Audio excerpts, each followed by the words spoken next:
오늘 말씀은 욥이 말한 것에 대하여서 답변하는 그러한 말씀입니다. 근데 오늘 누가 이야기를 하냐면 소발이 말합니다. 이 욥의 세 친구가 엘리바스, 빌다, 소발. 그냥 뭐 짧게 해갖고 그냥 엘비스 친구들이라고 그냥 할 수 있습니다. 엘리바스, 빌다, 소발 하게 되면 엘비스 친구들. 네, 이 친구들이 욥을 응원하는 그러한 흥겨운 친구들은 아닙니다. 엘비스와 같이 그 노래를 불러주면서 욥을 흥이 나게 하는 그러한 친구들이 아니라 반대의 그러한 친구들이죠. 이 소발이라고 하는 그 친구는, 순서로 다 보게 되면 항상 세 번째 말하는 그런 친구입니다. 이 욥기를 전에도 한번 말씀드렸지만, 욥기는 욥과 친구 이렇게 하고게, 욥에서 친구 세 명이 이렇게 말해야 하면 한 회전이 끝나는 겁니다. 한 그 스테이지가 끝나요. 이러한 게 몇 스테이지가 있냐면 세 스테이지가 이 욥기에 있습니다. 그래서 이 욥기의 말씀을 잘 보게 되면 그냥 구성이 된 게 아니라 이게 순서대로 차례차례 되어 있다는 것을 알고요. 오늘 이 소발의 말은 어떤 것이냐 하면 두 번째 스테이지가 끝나는 게 바로 이 소발의 그러한 이야기입니다. 여기에 대한 답변이 욥에 대한 그러한 이야기가 나오지만 이제 두 번째 스테이지에서 말하는 친구의 말은 다 끝났습니다. 그리고 소발 같은 경우에는 세 번째 스테이지에서는 아예 말을 하지 않습니다. 그래서 소발의 그 마지막 말이죠. 네. 그럼 소발은 오늘 여기에서 무엇이라고 이야기할까요? 앞에서 그의 친구들이 말하였던 것과 거의 비슷한 이야기를 합니다. 근데 전에도 말씀드렸지만 이 두 번째에서는 그 친구들의 말이 더 강력해집니다. 왜 강력해질까요? 말을 욥이 자신들의 생각에 따라서 듣지 않기 때문이죠. 오늘 말씀 한번 보십시오. 이 소발의 그러한 마음이 어떠한 마음인가? 내 초조한 마음, 그리고 내 중심이 조급함이라. 왜 소발의 마음이 초조하고 중심이 조급하겠습니까? 욥이 말을 듣지 않는 겁니다. 욥이 빨리 회개하고 돌아오면 좋겠는데 욥이 회개하지 않아요. 이들이 생각하기엔 욥이 회개하고 돌아오게 되면 하나님의 고난이 끝날 것이다라고 그들은 생각하였을 것입니다. 그렇기 때문에 욥이 빨리 회개하고 돌아왔으면 좋겠는데 욥은 어떻습니까? 이들이 생각하기에는 복장 터지는 이야기만 하는 겁니다. 나는 내가 생각하기에 하나님에 대해서 그러한 죄를 범하지 않았어. 우리 오늘 새벽에 보았던 말씀에서는 욥이 무엇이라고 합니까? 내가 아무리 생각해봐도 나는 죄를 하나님 앞에 이 고난을 받을 만큼 죄를 범한 게 아닌데 하나님이 내 편이 아닌 것 같아. 하나님이 나를 대적하시는 것 같아. 이 이야기를 들으니 어떡할까요? 친구들의 마음이 더 그냥 복장 터지고 속이 터지는 겁니다. 오늘 소발이 그러니까 초조한 마음이 중심이 조급하여서 욥이 또한 친구들에게 그 막 책망하는 이야기도 하였죠. 그러니까 나를 부끄럽게 하는 책망을 내가 들었으므로 슬기로운 마음으로 하여금 너에게 대답하고자 한다라고 지금 이야기를 합니다. 참 이 말을 하는 그러한 그 소발과 또한 이 말을 들어야 되는 욥. 참 이렇게 중심이 초조하고 조급하다라고 하게 되면 욥은 그래도 내 친구가 내 얘기를 들었으니까 조금 내 얘기를 듣고 뭔가 대답을 해줄까? 그런 기회를 일말의 기대를 하였을지 모르겠는데 전혀 거기에 대해서는 반대입니다. 오늘이 뒤에 나올 그런 말씀은 어떠한 말씀일까요? 우리 앞에서 빌닷이 이야기했던 것에 두 번 2절이라고 생각하면 됩니다. 네.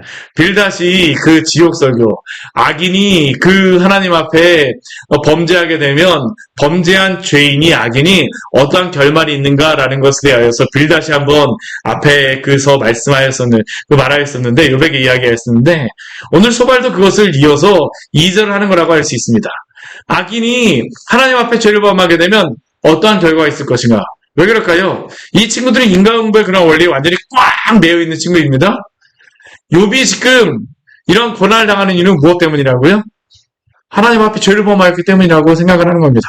하나님 앞에 죄를 범하였으니까 너가 이 고난을 당하는 것이다. 그러니까 이 소발도 빨리 욥을 회개시켜야 됩니다. 그러니까 그 말이 굉장히 강력해지죠.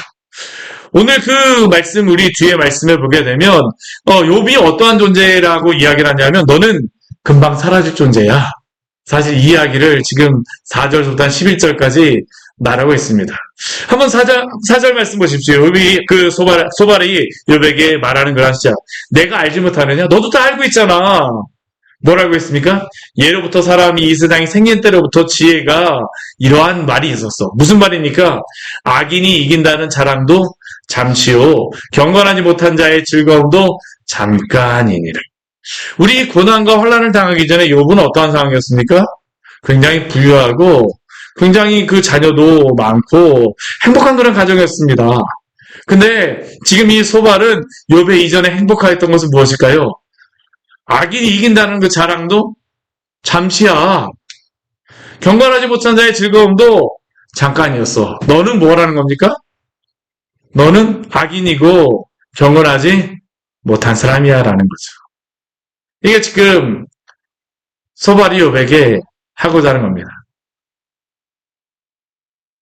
소발도 이 욥을 향하여서 욥이라고 하지 않습니다. 그는 이라고 이야기합니다. 3인칭으로도 항상 이야기를 해요. 3인칭으로다. 그는 악인은 이렇다. 근데 그 악인이 누굽니까? 들어보면 욥입니다. 욥 이야기입니다. 아무리 그 좋은 기함이 하늘에 닿았다 할지라도 머리가 구름에 미칠 만큼 그 영광이 높아졌다 할지라도 어떻습니까? 7절 말씀을 보게 되면 자기의 똥처럼 영원히 나을 것이라. 예전에 어떤 드라마에서 이렇게 막 지휘하는 그런 드라마가 있었던 것 같은데, 거기에서 잘못하게 되면, 이런, 똥이라고 이야기했던 것 같은데, 지금 이 소발이 욥한테 이야기하는 겁니다. 너가 아무리 이전에 존귀함이 하늘에 닿았고, 그 구름에 미쳤을 때 할지라도, 그 악인은 어떻게 된다는 겁니까? 똥처럼 영원히 나을 거라는 겁니다. 악인의 그 성공은 잠깐이라는 겁니다. 그를 본 자가 어디 있느냐? 그는 꿈같이 지나가 버리고 밤에 보이는 환상처럼 사라지리라. 그 모든 것이 다 뭐라는 겁니까? 한낮밤에 환상과 같이, 꿈과 같이 그러한 것이라는 것이죠. 그를 보았던 그러한 눈은 다 그를 다시는 보지 못하게 될 것이고, 그의 처소에서도 그를 다시 보지 못하게 될 것이고, 기골이 창년같이 강장하다 할지라도, 굉장히 크고 힘이 있었던 것 할지라도 그 기세가 속히 어떻게 된다는 겁니까? 흙에 눕게 되리라고 이 소발이 말하고 있습니다. 너가 이전에 성공했던 것 왜 그렇다는 겁니까? 너 하나님 앞에 죄를 범하였기 때문이야. 그거 악인의 그러한 성공은 잠깐이라는 것이죠. 잠시라는 것이죠. 이것으로만 끝나지 않습니다. 우리 그 뒤에 말씀을 보게 되면 참 우리 12절부터 19절까지의 말씀을 보면 이게 참 굉장히 통찰 있는 그러한 이야기입니다. 어렸을 때 제가 그 사탕을 제가 강원도에 살다 보니까 사탕을 먹기가 쉽지 않았습니다.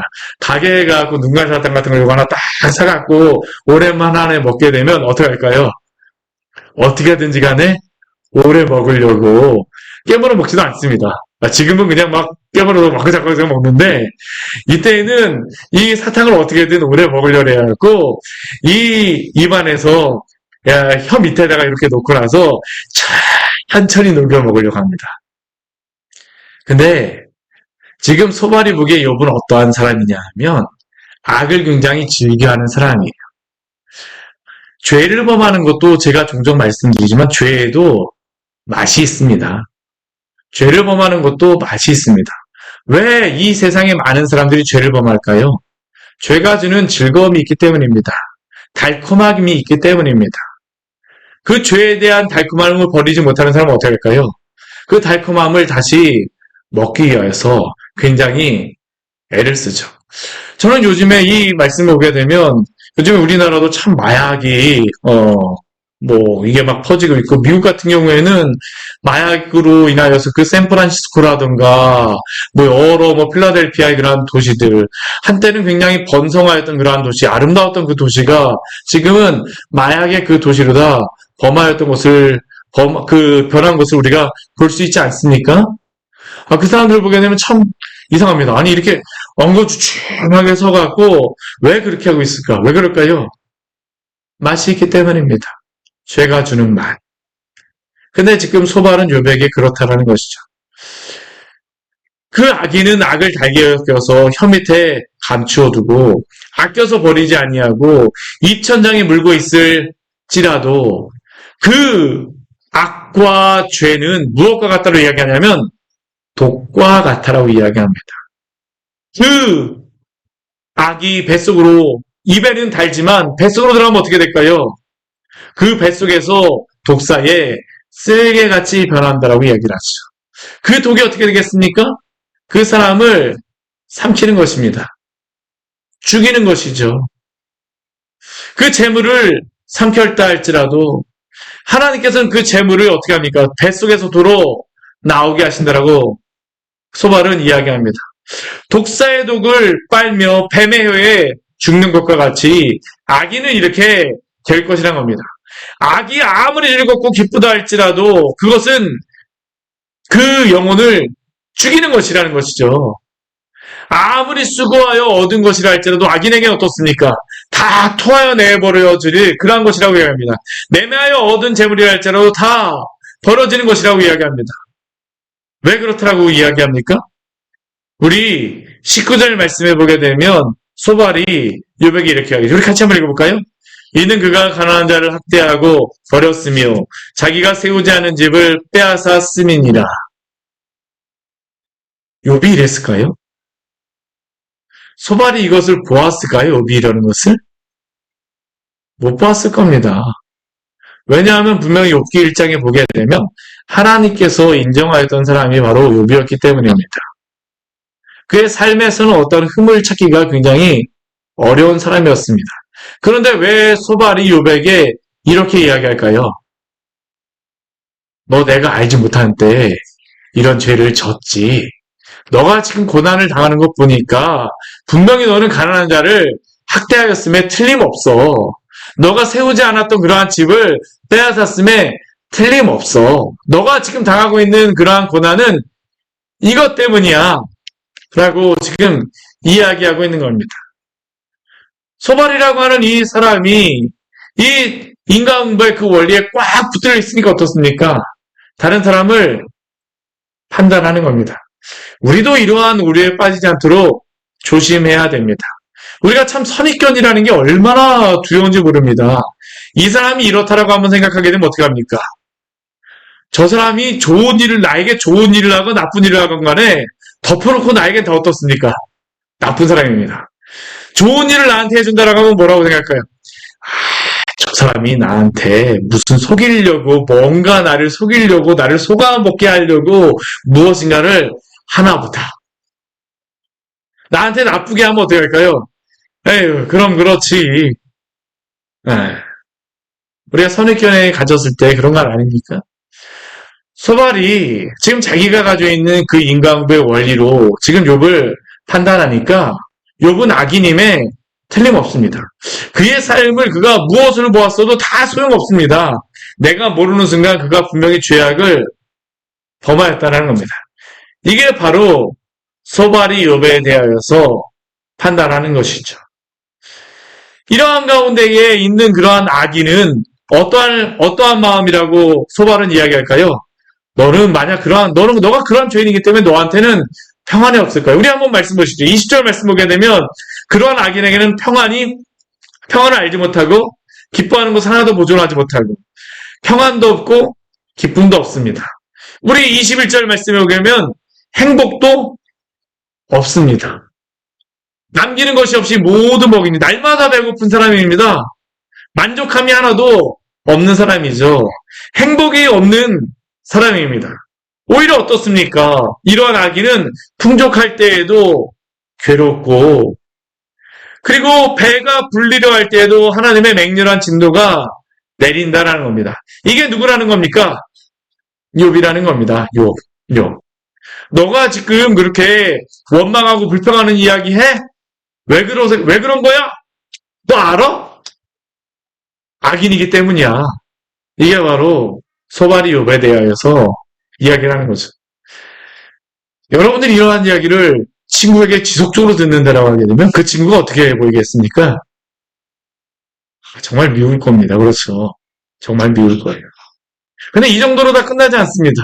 이 소발의 말이 정말 마지막까지 계속합니다. 우리 앞에 말씀해 보게 되면 욥이 너무나도 억울하니까 나의 마음을 철과 납으로 쇠로 그 돌에 새기겠다라고 했는데 24절 말씀 보십시오. 철병기를 가지고 지금 욥을 가지고 합니다. 근데 그 철병기가 뭐가 나오냐면 이 사람도 두 가지가 욥은 철하고 납을 가지고 이게 돌에다 새기겠다라고 했는데 이 사람 뭐라고 했냐면 욥이 악인이 철병기를 피한다 할지라도 무엇이 날아온다라고 합니까? 노타살이 날아가고 맞는다, 화살에 맞는다라는 겁니다. 참 어떻게 이렇게 말을 할 수가 있습니까? 그렇죠?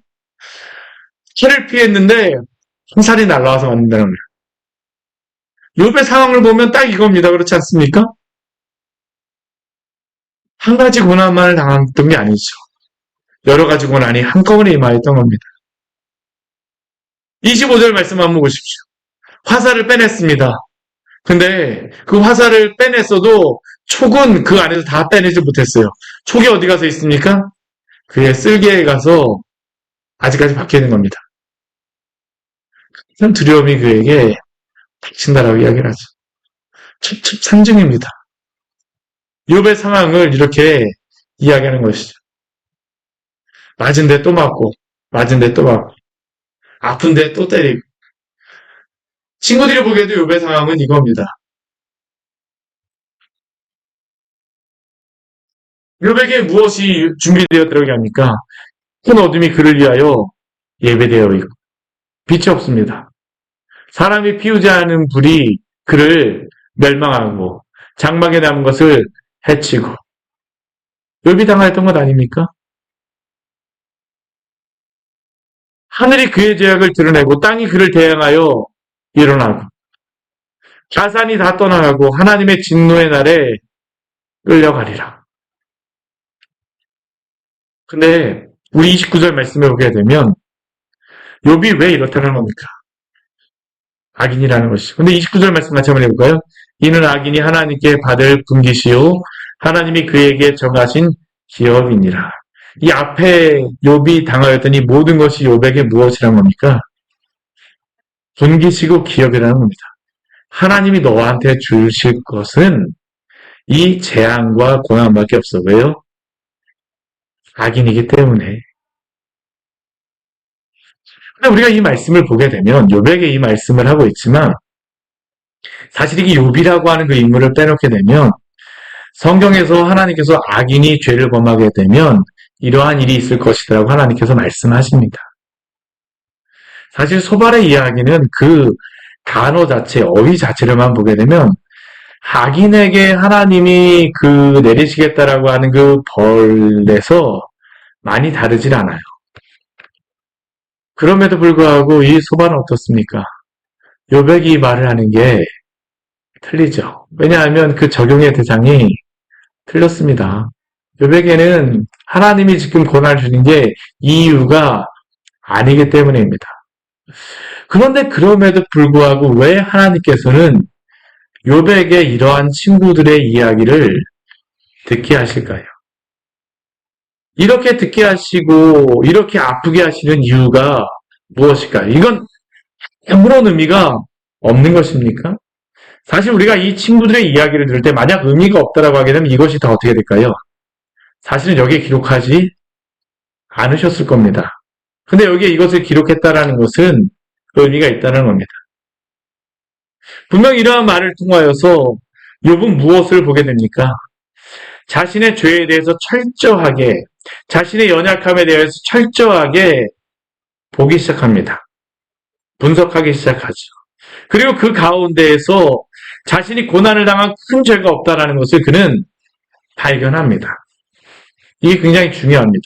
만약 그 욥의 친구들이 이렇게 이야기하지 않았다면 대충 욥은 뭐라고 생각하고 그냥 넘어갔을까요? 내가 무엇인가 잘못해서 하나님께 이러한 것을 당할 수 있겠구나. 근데 욥의 이 친구들이 계속적으로 이것을 이야기하다 보니까 자신이 당하고 있는 이 고난이 자신이 지금까지 그 생각하였던 인과응보의 그 원리만으로는 해석할 수 없다는 것을 발견합니다. 그리고 그는 이 인과응보의 원리만으로는 신앙이 이루어질 수 없다라는 것도 발견합니다. 만약 고난과 이러한 친구들의 말이 없었다고 하게 되면 욥은 철저하게 낮아지지 않았을 것이고 인과응보의 원리의 한계를 보지 못하였을 것입니다.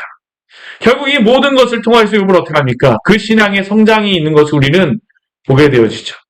하나님이 그러한 분이 아니시라는 것을 욥은 믿음으로 보고 또한 하나님 앞에 서게 될 때 반드시 중보자와 대속자가 있어야 필요함을 깨닫게 되고 또한 오늘 우리가 새벽에 보았던 것처럼 그는 하나님 앞에 서게 될 때가 부활의 때가 분명히 있을 것을 믿음으로 고백하게 되어집니다. 이게 바로 이 고난을 통하여서 하나님이 욥을 이 신앙을 성장시켜 가신다는 것을 우리는 볼 수 있는 것이죠. 우리에게 고난의 의미가 무엇일까요? 의미 없는 고난은 없습니다. 그 고난을 통하여서 하나님께서는 오늘도 하나님의 백성답게 빚어가시는 그러한 도구 중에 하나가 또한 고난임을 기억하시기를 바랍니다. 물론 그것이 참 아픕니다. 이 고난을 당한다라는 게 얼마나 힘들까요? 저도 요즘에 어떤 목사님들이 전화하시게 되면 최 목사님 힘드시죠? 저한테 그런 이야기를 하시기도 합니다. 그러면서 큰 은혜 주려고 더 큰 축복 주려고 하나님이 이러한 고난도 주시는 거죠. 뭐 이렇게 이야기를 하세요. 위로하시는 그러한 목사님들이 있습니다. 그런데 그럼에도 불구하고 그 고난을 당하고 있는 우리는 어떻습니까? 사실 너무나도 아파요. 너무나도 힘이 듭니다. 부인할 수가 없습니다. 근데 제가 이 욥기를 전하면서 깨닫는 것은 무엇이냐면 제가 이 욥기를 전하면서 이러한 여러 가지 것들을 더 깊이 묵상하고 생각하며 말씀을 준비하다 보니까 이 고난 가운데 하나님이 주시는 은혜가 있구나라는 것을 깨닫게 됩니다. 이것조차도 하나님이 우리를 하나님의 자녀이기 때문에 빚어가시는 이유가 있다는 것을 고백할 수밖에 없습니다. 연단을 통하여서 하나님의 백성을 정금과 같이 순금과 같이 빚어가실 것을 믿으시기를 바랍니다. 이게 성도가 갖는 그러한 믿음입니다. 욥이 바로 이것을 이제 조금 있으면 이제 고백하게 될 겁니다. 내가 이 환난 가운데 고난 가운데에서도 정금같이 나오리라.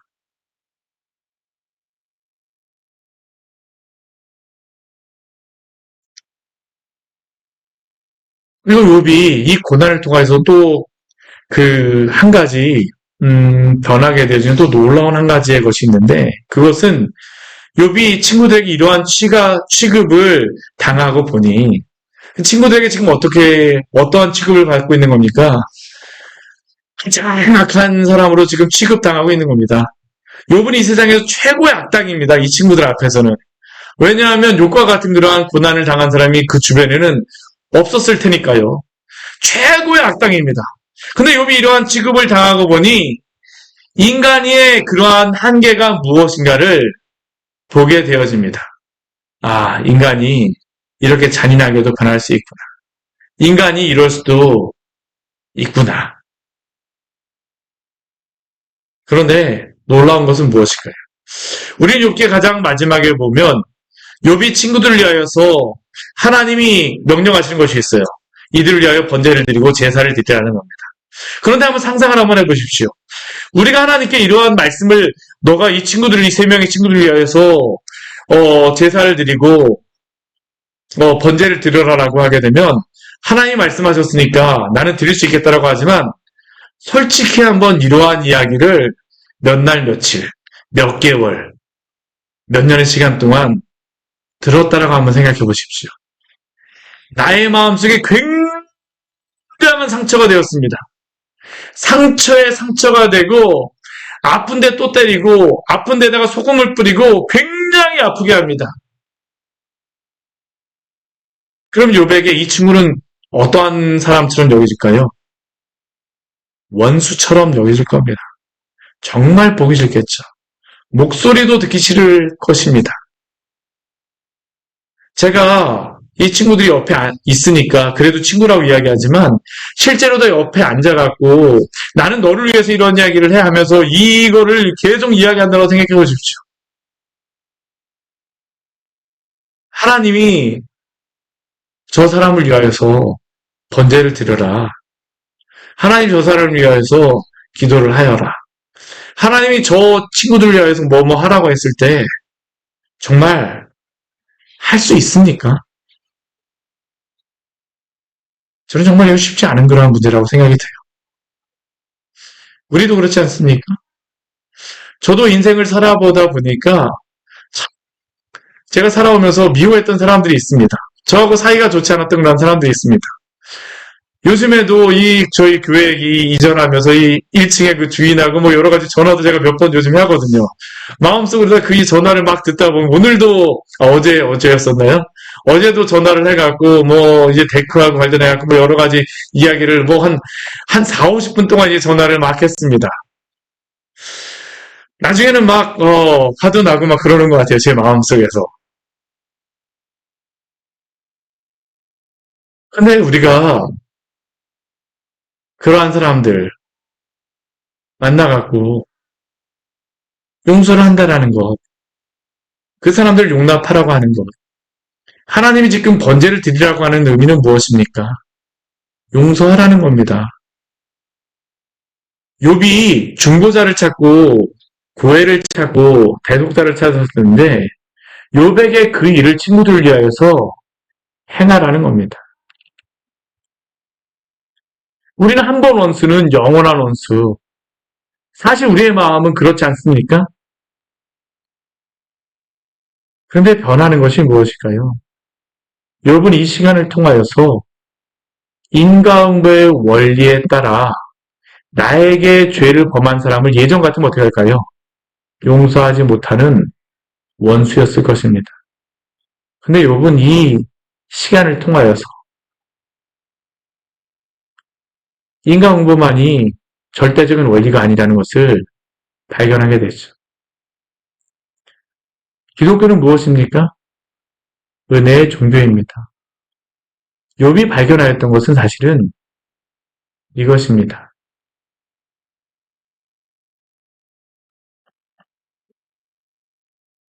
어떻게 욥이 이 친구를 향하여서 이렇게 용서할 수 있습니까? 하나님의 그 은혜를 이 고난을 통하여서 보기 때문입니다. 우린 성경에 보게 되면 이러한 사람들을 보게 됩니다. 이런 사람들이 나와 있어요. 어떤 사람들이 있습니까? 모세를 한번 기억하여 보십시오. 금송아지를 만들어서 하나님을 대적한 이스라엘 백성들 참 미웠습니다. 나는 그 40일 동안 올라가서 하나님 앞에서 그렇게 하고서 왔는데 이스라엘 백성들은 갑니까? 금송아지 만들어서 막 춤을 추고 뛰어놉니다. 하나님이 그들을 다 멸하시겠다라고 모세에게 말합니다. 내가 너에게 새로운 민족을 만들어서 새로 구원하리라. 근데 욥이 그 모세가 하나님께 무엇이라고 기도합니까? 그러나 이제 그들의 죄를 사하시옵소서. 그렇지 아니하시면 원하건대 주께서 기록하신 책에서 내 이름을 지워 버려 주옵소서. 이게 바로 모세의 고백이었죠. 어디 모세뿐입니까? 사도 바울을 한번 생각해 보십시오. 사도 바울은 그가 복음을 전하는 가는 곳마다 그를 박해하며 돌을 던지는 이스라엘 백성들을 봅니다. 그에게 돌을 던져서 죽이고자 합니다. 곤장으로 칩니다. 그를 못 살게 굽니다. 감옥에 가둡니다. 그런데 우리 로마서 우리 9장 말씀해 보게 되면 사도 바울이 그 이스라엘 백성들에 가서 무엇이라고 합니까? 나의 형제 곧 골육의 친척을 위하여 내 자신이 저주를 받아 그리스도에게서 끊어질지라도 원하는 바라고 그는 고백을 하죠. 어디 그뿐입니까? 요셉을 기억하여 보십시오. 자신을 팔아먹었던 형들, 자신에게 못되게 행하였던 형들, 자신의 아버지 야곱이 죽자 그 형들이 갑자기 태세 전환을 해서 욥이 그 요셉이 자신에게 어떠한 일을 행할까 두려워서 바로 와서 내가 잘못했어 용서를 빕니다. 우리 같으면 그 모습을 보면서 어떻게 하겠습니까? 너무 가증스러운 그러한 생각이 들지 않겠습니까? 근데 요셉이 그 형들에게 무엇이라고 합니까? 당신들이 나를 헤아려 하였으나 하나님은 그것을 선으로 바꾸사 오늘과 같이 많은 백성의 생명을 구원하게 하시려 하셨나니. 이 모든 행동들은 나에게 원수와 같이 행한 사람들을 향하여서 반응하였던 모습입니다. 그들은 그 자신을 미워했던 사람들이 원수같이 행하였다고 해서 그들에게 동일하게 원수로 행하지 않았습니다. 왜 어떻게 그렇게 할 수 있습니까?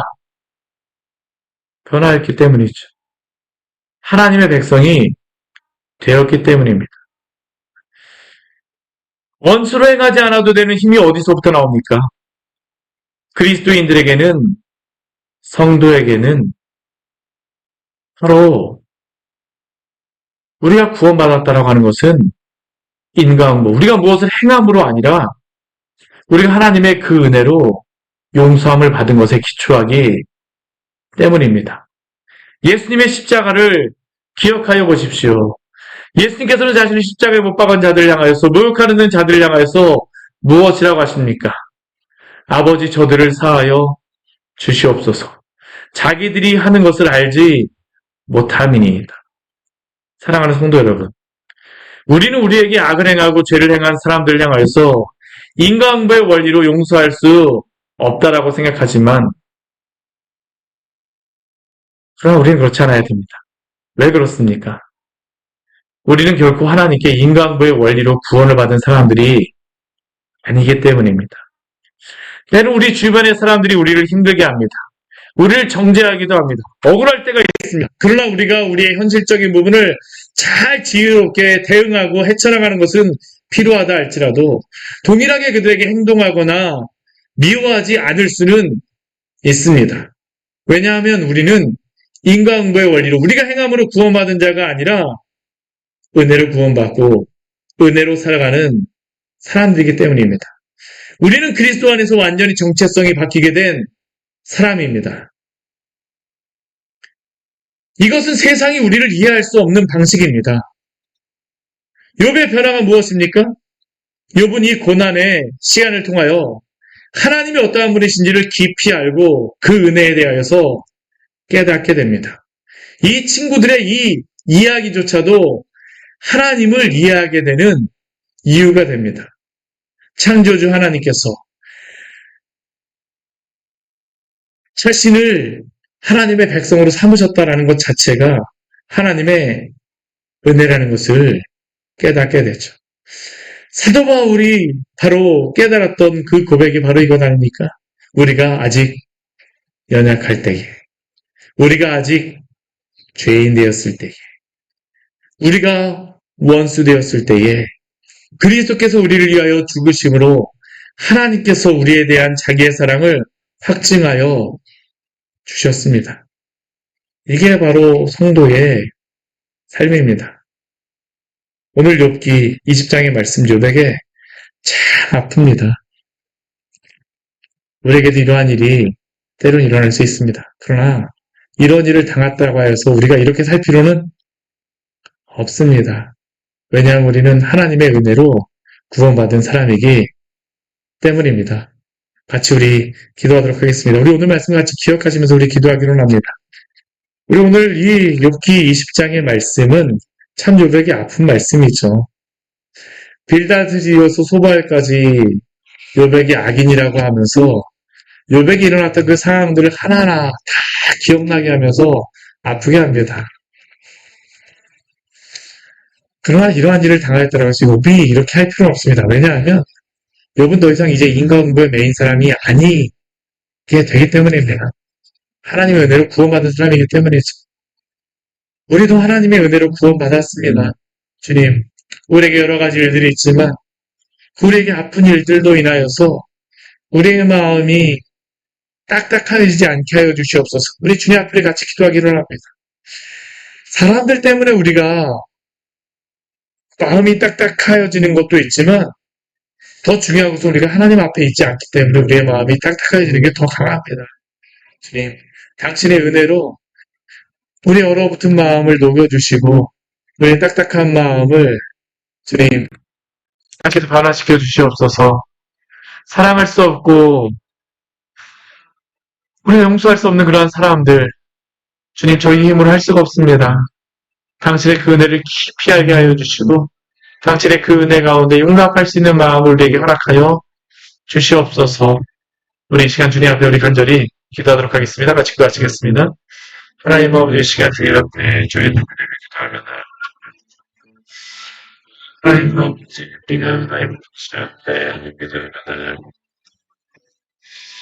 주님 하나님 앞에서 이렇게 하나님 주님을 들고서 그리스 everyday 없는 자들에게 생각을 해주시옵소서. 이백 때문에 하나님의 사랑하게 해주시고 주 앞에서 내 용서를 세우고 주님을 해주시옵소서. 우리 제발 하나님 마음을 묵상하게 기도하고 내가 해주시옵소서. 세계 영광 가운데 주님의 말씀을 주옵소서.